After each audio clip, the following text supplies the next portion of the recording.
Uma ótima tarde para você, estamos juntos, eu sou o padre Edmilson Silva e esse é o programa Construindo a Cidadania, um programa preparado para você, meu amigo, minha amiga, que curte a programação da Rádio 9 de Julho, frequência 1600, e você que nos acompanha também através do nosso Facebook. Que Deus abençoe e guarde sempre a sua vida. Esse programa que tem a produção da Cidinha Fernandes. É isso, né, Cidinha? Está sempre aqui conosco no Construindo a Cidadania. E os trabalhos técnicos de Cícero Lima, com esse sorriso aí, chegando até nós aqui na rádio. Isso é muito importante. Chega sempre de bom humor para o trabalho.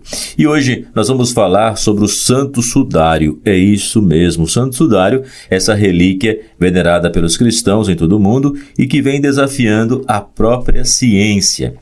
Trata-se de um tecido de linho, medindo 4 metros, assim podemos dizer, de comprimento, por 1,10 de largura, com o qual José de Arimateia teria envolvido o corpo de Jesus quando foi descido da cruz e colocado no sepulcro. O Santo Sudário é o tecido onde ficou impressa a imagem que revela o que para os cristãos é o corpo de Jesus. Em Lucas capítulo 23, versículo 53, diz que ele o desceu da cruz. José de Arimateia desceu o corpo de Jesus da cruz, envolveu-o num pano de linho e colocou-o num sepulcro. O que se diz a respeito da origem, da autenticidade do Santo Sudário? Será realmente verdade? As manchas encontradas no tecido é sangue humano? São as marcas do flagelo sofrido por Cristo? O Santo Sudário continua sendo pesquisado, estudado, e muitos querem descobrir se realmente é verídico. Então eu vou conversar com quem pesquisa o assunto há mais de 30 anos, que é o professor Dr. Jack Brandão. Ele é doutor pela Universidade de São Paulo, USP, pesquisador, escritor e um dos especialistas em Santo Sudário no Brasil, e que estuda o tema há mais de 30 anos. E ele recentemente lançou o livro A Saga Desconhecida do Santo Sudário de Cristo e Sua Igreja. Professor Jack Brandão, uma boa tarde, bem-vindo à Rádio 9 de Julho. Boa tarde, Padre Denilson. Então nós vamos conversar sobre o Santo Sudário. A pergunta que nós queremos começar o nosso bate-papo é como um tecido aparentemente comum conseguiu ser preservado por tanto tempo? Bom, é uma pergunta muito interessante, porque normalmente as pessoas falam e questionam o sudário pensando e falando exatamente isso. Como um tecido poderia ter sobrevivido tanto tempo? Primeiramente, as pessoas esquecem qual tecido, de que tecido foi feito o sudário. O sudário é um tecido de linho. O linho, por si só, ele possui uma resistência muito grande em relação, por exemplo, ao algodão. O algodão ele é muito mais, vamos dizer assim, perecível do que o próprio linho. Hoje as pessoas usam muito pouco linho, diferentemente de alguns anos atrás, que as pessoas tinham esse costume de usar mais linhos, mais tecidos de linho, né? Até para você passar, o linho ele dá aquele amasso, ele fica amassado de uma forma bem peculiar, para quem gosta do tecido. Se nós formos, por exemplo, ao Metropolitan Museum lá em Nova York, há muitos artefatos egípcios, inclusive de 2.000, 3.000 anos antes de Cristo. Lá no museu, por exemplo, há vários lençóis de linho intactos. Ou seja, se as pessoas acham que um linho como o sudário, que nós acreditamos tenha mais de 2.000 anos, e as pessoas se espantam, que dirá de um tecido, de um lençol com mais de 4.000 anos? Intactos. Não se pode esquecer que os egípcios acreditavam na vida após a morte. Quando um faraó era enterrado, ele era enterrado com todo o enxoval para a vida, para essa sua nova vida. Por isso que eles enterravam esses faraós juntamente com vários lençóis. Então, não é algo de se estranhar um linho durar 2.000 anos. porque ele dura muito mais do que isso. Há muitos resquícios arqueológicos também de linho na Europa, porque o linho era usado também para as velas dos navios, por ser um tecido extremamente resistente e um tecido extremamente resistente, inclusive a fogo, a altas temperaturas. Então, para você que ligou o rádio, agora é o programa Construindo a Cidadania, e eu estou conversando com o professor Dr. Jack Brandão sobre o Santo Sudário. Professor, quais as características que comprovam a autenticidade de que seria o corpo de Cristo envolvido neste tecido? Bom, como um homem de ciência, eu nunca vou poder, como ninguém na realidade, provar ou poder afirmar que o tecido que nós chamamos de Santo Sudário é o tecido que realmente envolveu o corpo de Cristo. Porém, quando você faz uma análise de todas as marcas presentes nesse tecido, é muito difícil você encontrar alguém que possua as características que lá estão e que sejam tão próximas àquilo que os próprios evangelhos nos mostram. Ou seja, um homem que foi crucificado, um homem que foi flagelado, e mais do que isso, um homem que foi coroado de espinhos.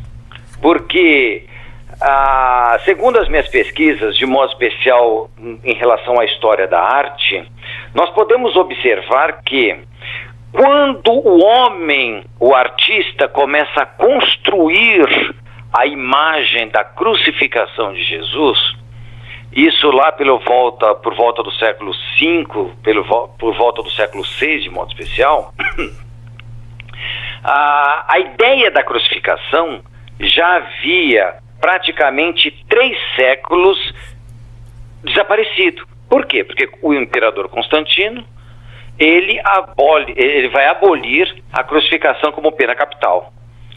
Então, estes artistas, eles precisaram, eles próprios, criar um modelo que não existia. Isso é algo muito sugestivo dentro da arte. Por quê? Porque antigamente, ou na antiguidade, como nós podemos falar, na antiguidade tardia, havia modelos, e esses modelos pictóricos, esses modelos iconográficos, eles eram copiados. E o artista não tinha um modelo da crucificação. Então o que eles faziam? Eles faziam uma imagem da crucificação com um homem de olhos abertos, com um homem com roupas sacerdotais. Porque, primeiro, eles não enxergavam Jesus como alguém que tinha morrido. Não havia essa ideia da morte. Havia a ideia da ressurreição. Jesus é vivo, Jesus está vivo. Então ele tem de ser crucificado, mostrado crucificado, vivo, de modo especial com os olhos abertos, com roupas sacerdotais, em glória, não em sofrimento. Só que, quando nós pegamos o sudário, nós vemos exatamente o oposto. Então toda aquela tradição que vai durar 1000 anos, mais de 1000 anos, uma tradição iconográfica, ela é simplesmente rompida. O sudário, então, nós temos de pensar sob esse ponto de vista.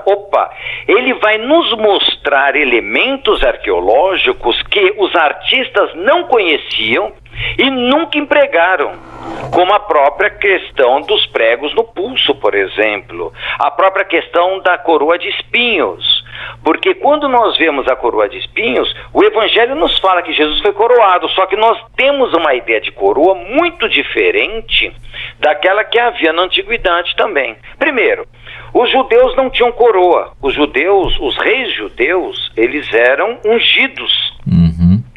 Não havia a coroa. Quando o artista começa a querer pintar a coroa de espinho, na realidade ele usa uma tiara em torno da cabeça, como se vai empregar durante muito tempo, como até hoje muitos artistas empregam.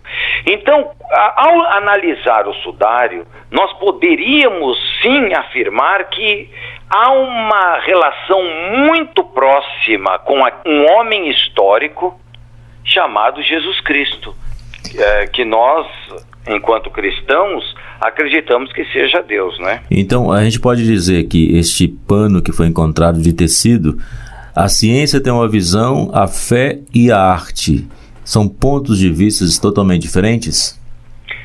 Não, eu não consigo enxergar dessa forma. Eu vejo que arte, ciência e fé, elas andam juntas. Elas andam juntas, conforme eu tentei mostrar numa exposição que nós fizemos no Museu de Arte Sacra de São Paulo. Não é algo, como muitos tentam mostrar, algo separado. Pelo contrário, a própria ciência ganhou muito com as explicações do sudário. O sudário, ele nos abre um campo arqueológico, científico muito grande. Nós não podemos esquecer que o sudário de Turim foi, no século XX, o objeto humano mais estudado da história. Isso a partir da fotografia do século XIX. E como o sudário foi parar em Turim? Bom, o sudário, ele, a princípio, quando nós pegamos um historiador chamado Ian Wilson, ele tenta traçar toda uma história do sudário. Então ele vai buscar ele chega aproximadamente ao século VI. Este pano, que era conhecido como mandilion, ele acaba indo para Constantinopla lá pelo século X. E fica no até o século XIII, até 1204, isso há registros históricos, na cidade de Constantinopla. Em 1204 ocorre uma cruzada em Constantinopla, que infelizmente os ocidentais foram a Constantinopla, que seria um ponto de partida para ir para as cruzadas, só que eles não vão para a Terra Santa, eles simplesmente destroem Constantinopla. E roubam e destroem igrejas e levam tudo que podem, inclusive o mandilion. Ou seja, o pano que se conhece como sudário hoje, ele ficava em Constantinopla. Simplesmente desapareceu. No século XIV, ele vai aparecer numa cidade chamada Lirey, na França. E daí ele acaba indo para Chambéry. Como é que ele vai para Chambéry? Ele é vendido para a família Saboia. Então, no século XVI, lá por volta de 1532, a capela em que ficava o sudário, ela se incendiou. Então, quase o tecido é todo destruído, ou seja, quase o pano foi incendiado também. Não se pode esquecer, como eu havia dito no início da nossa entrevista, que o linho, ele é um tecido extremamente resistente. E ele ficava numa urna de prata. E o que acontece? A prata, ela se liquefaz a 900 graus centígrados. E ela começou a se liquefazer. Então o que acontece? Um pingo caiu, vários pingos da prata caíram no tecido. E deixaram algumas marcas que são próprias do tecido. Então diante disso, a família Saboia tira o sudário de Chambéry e leva para Turim. Aí ele acaba ficando em Turim até hoje, né? Entendi.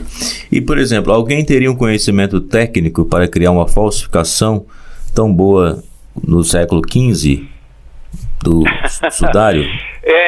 Eu digo o seguinte, para mim, eu vou ser muito franco e vou tentar ler essa sua pergunta, Padre Edmilson, com os olhos de cientista. Exatamente.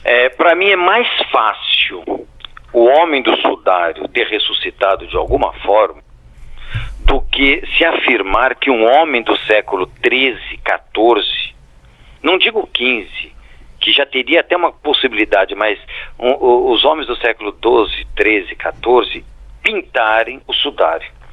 Por quê? Porque cada época ela possui as suas limitações. E toda a precisão técnica e anatômica do que é impressa no homem do sudário, que está naquele pano, seria impossível para este homem destes séculos terem feito essa obra. Seria impossível. Porque eles não dominavam a técnica para tal, eles não dominavam o conhecimento. Então é difícil, seria quase que impossível este homem fazer isso. Como se tenta afirmar várias vezes, como várias pessoas tentam afirmar. Eu digo isso que é interessante porque, como o senhor mesmo disse no início do programa, eu acabei lançando um livro que fala sobre isso. E nas minhas páginas da internet, eu fui fazendo essas propagandinhas mostrando isso. E algumas pessoas questionaram, nossa, uma grande falsificação do medieval. Isso demonstra que as pessoas realmente, primeiro, não conhecem o que é a arte medieval, não conhecem o que é o pensamento medieval, muito menos o que é a ciência medieval. Primeiro, o homem do sudário está completamente nu. O homem, Jesus, enquanto Deus, enquanto se acreditava na divindade de Jesus, ele nunca ia ser colocado nu da forma que ele é colocado, por exemplo, somente na arte do século XVI. Então, o Santo Sudário é a prova da existência de Jesus e também um milagre que ele ressuscitou?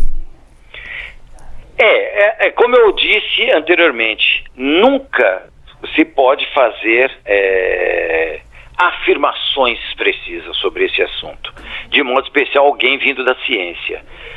Eu, enquanto homem de fé, acredito, sim. Como se pode provar? Não se pode provar. Não se pode provar porque são campos diferentes. A ciência é o campo da empiria e é o campo da pseudo-certeza, porque a ciência busca a certeza, ela busca o fato. Só que ela nunca vai poder afirmar isso é isso, ou aquilo é aquilo. Porque a partir do momento que a ciência afirma algo, ela acaba entrando num campo que não lhe pertence, que é o campo do dogma, é o campo dogmático. Diferentemente da fé. A fé, ela reside no dogma, a fé reside na certeza plena de um acontecimento e de um fato. Então eu não preciso que se prove algo para ter fé, diferentemente da ciência. Então, enquanto homem de ciência, eu nunca vou poder afirmar categoricamente o sudário é de Cristo, ou o sudário pertenceu a um homem chamado Jesus, que viveu na Galileia no século I da nossa era. Mas enquanto homem de fé, eu acredito sim, que dificilmente alguém poderia ter pintado. A própria ciência até hoje não conseguiu explicar, por exemplo, como aquela imagem ficou fixada. Em 1978 nós tivemos uma grande pesquisa de vários cientistas, de modo especial dos Estados Unidos, inclusive alguns da NASA, que provaram, de uma forma ou de outra, que não houve pintura. O sudário de Turim não é uma pintura. Por que se prova isso? Como isso é possível afirmar? Primeiramente, todo tecido, quando você pinga qualquer líquido neste tecido, o que acontece? As fibras do tecido chupam, vamos chamar assim, este líquido para o outro lado. A imagem do homem formada no pano de Turim, ela não vara, ou seja, a imagem do homem ela fica presa, vamos dizer assim, nas cristas do linho. O que vara de um lado para outro são as imagens de sangue. Então aí nós chegamos a um outro ponto. As pessoas normalmente, ao olharem, ao se depararem com o sudário, ou que pouco conhece o sudário, acreditam que a imagem do homem foi formada por sangue, ou seja, é o sangue de Jesus. Não necessariamente. São duas imagens. A imagem do homem é uma, que fica, como eu disse, presa nas cristas das fibrilas do linho. A imagem do sangue, ela vara de um lado para outro do tecido. Uhum. E o professor Jack, na sua obra A Saga Desconhecida do Santo Sudário de Cristo e Sua Igreja, qual foi a sua motivação para escrever esse livro? Bom, primeiramente, a saga desconhecida do Santo Sudário de Cristo, eu procuro exatamente traçar de uma forma até um tanto didática toda a construção que se deu do linho, do tecido do linho, e como esse tecido, como este pano, ele vai percorrer a história da humanidade. De que forma? Desde a sua fabricação, desde a plantação do linho, porque as pessoas, como eu disse anteriormente, elas não têm mais a ideia do que é o linho. Toda a sua dureza, todo o seu trabalho. Então eu vou mostrar desde o Egito como o linho era cultivado, como o linho era colhido, todo o processo que leva à fabricação do linho. A partir daí, todo o processo que leva à fabricação do pano e como esse pano era empregado pelos judeus naquela época para o sepultamento de alguém. Para que as pessoas possam elas mesmas criarem a sua própria verdade factual em relação a esta relíquia. Então, a partir daí, nós vamos mostrando toda a questão da paixão de Jesus, como foram os últimos momentos de Jesus a partir exatamente do sudário, como o sudário vai nos mostrar toda a paixão de Jesus Cristo. Concomitantemente, eu vou trabalhando na obra a história da igreja, como a igreja se formou a partir de Pentecostes. Professor Jack, esta obra, esse livro já está nas livrarias? Quem quiser aprofundar mais sobre o assunto sudário? Bom, aqueles que têm interesse, por enquanto, está somente à venda no site da editora Lumen et Virtus. Diante da própria questão do coronavírus, nós não pudemos sequer fazer o lançamento. Que estava previsto. Do dia 28, né? Mas infelizmente não houve essa possibilidade. Então as pessoas estão procurando pelo site da editora. Repete o site, por favor. Enviando. É Lumen. É Lumen et Virtus. Et Virtus, isto. Aí pode entrar, acessar o site e adquirir essa obra, se você quiser aprofundar mais o assunto, a saga desconhecida do Santo Sudário de Cristo e sua igreja. Professor Jack, mais uma vez obrigado pela sua participação, por ter aceito o nosso convite de falar conosco hoje aqui no Construindo a Cidadania. Eu fico muito grato, mais uma vez, Padre Ednilson. É um tema, como eu digo, extremamente caro para nós que somos cristãos, que somos católicos de modo especial. É algo que as pessoas precisariam conhecer mais para que possam não só aprofundar a fé, mas também que elas possam ter argumentos para que possam conhecer realmente essa própria fé. Porque o Sudário de Turim, para mim e para muitos que estudam o Sudário, é a própria resposta de Cristo para o nosso tempo. É a resposta de Jesus para o nosso tempo. Agora, em relação à obra, só mais um ponto que eu acho que é importante. Pode falar. É o seguinte, este que foi lançado agora é o volume 1. Vão ser mais volumes. Então, nós vamos chegar até praticamente o século XIX e XX. Então, eu acho que vale muito a pena as pessoas que tiverem, será um grande prazer. E o próprio site, as próprias redes sociais estão aí para que a gente possa perguntar, conhecer e se aprofundar. Eu gosto muito do termo do apóstolo Paulo que dizia: a gente tem que dar razões à nossa fé e da nossa esperança. E para isso acontecer, é preciso receber uma formação, né? E esse livro vai ajudar você a despertar ainda mais para conhecer a igreja e conhecer também Jesus Cristo. A saga desconhecida do Santo Sudário de Cristo e sua igreja. Um forte abraço, professor. Eu agradeço. Construindo a Cidadania, um programa feito para você. Eu abraço você hoje, onde você estiver ouvindo a Rádio 9 de Julho, acompanhando a nossa programação. É uma alegria poder estar contigo. Eu sou o Padre Edmilson Silva e conversei há pouco com o professor Jack Brandão. Ele é doutor pela Universidade de São Paulo, pesquisador, escritor e um dos especialistas em Santo Sudário no Brasil e que estuda o tema há mais de 30 anos. Então, se você quer conhecer um pouco mais esta obra, adquira através do site Lumen et Virtus, a saga desconhecida do Santo Sudário de Cristo e sua Igreja. Rádio 9 de Julho.